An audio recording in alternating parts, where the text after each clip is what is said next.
Hi, we are learning more about the woman who was murdered by her son in Tacoma last week. Good evening and thanks for joining us. I'm David Rose. And I'm Jamie Tompkins. We now know that woman was a teacher in the Kent School District. Fox 13's Matthew Smith is outside Cedar Heights Middle School where she taught. Matt, what else are you learning tonight?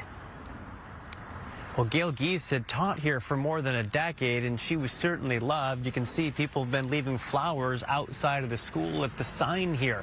But she also had challenges at home. Neighbors tell us that her husband had been diagnosed with Alzheimer's, and court documents indicate that her son was suffering from undiagnosed schizophrenia. I don't know. That we don't know what anybody could have done. It's a murder that's shocked this Tacoma neighborhood.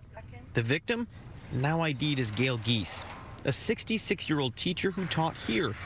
A letter from the Kent superintendent calling it unexpected, asking to keep her family in prayers. Some of the other neighbors felt a little bit worried about her. Catherine McMahon lives next door.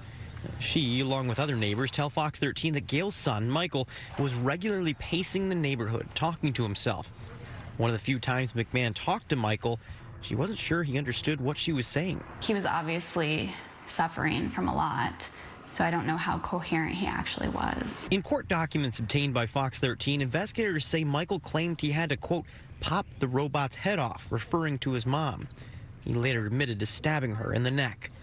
And before that confession, the day of the murder, police told Fox 13 that Gail had called 911. Her son was having a mental health crisis. It's unclear what help Gail had sought, but neighbors say she'd been trying to get her son help for a long time before her death. It's not easy.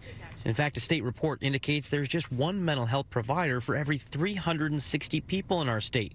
Going further, the 2023 State of Mental Health in America study found that half of people in our state with a mental illness didn't receive treatment last year. What I had heard was diagnosed but was off meds or on and off meds.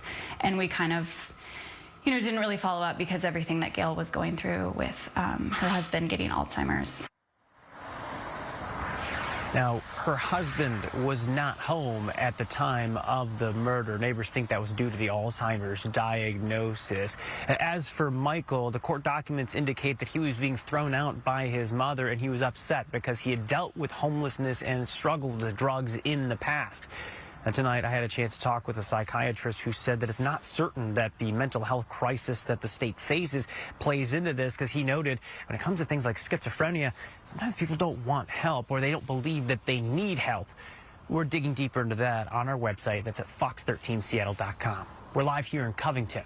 Matthew Smith, Fox 13 News. Matt, thank you. And if you or someone you know is going through a difficult time, help is out there. All you have to do is call 988. It's a 24-hour crisis line. And if you're not comfortable talking, you can send the word START to 88788. We also have additional resources on our website, fox13seattle.com. Remember, you're not alone.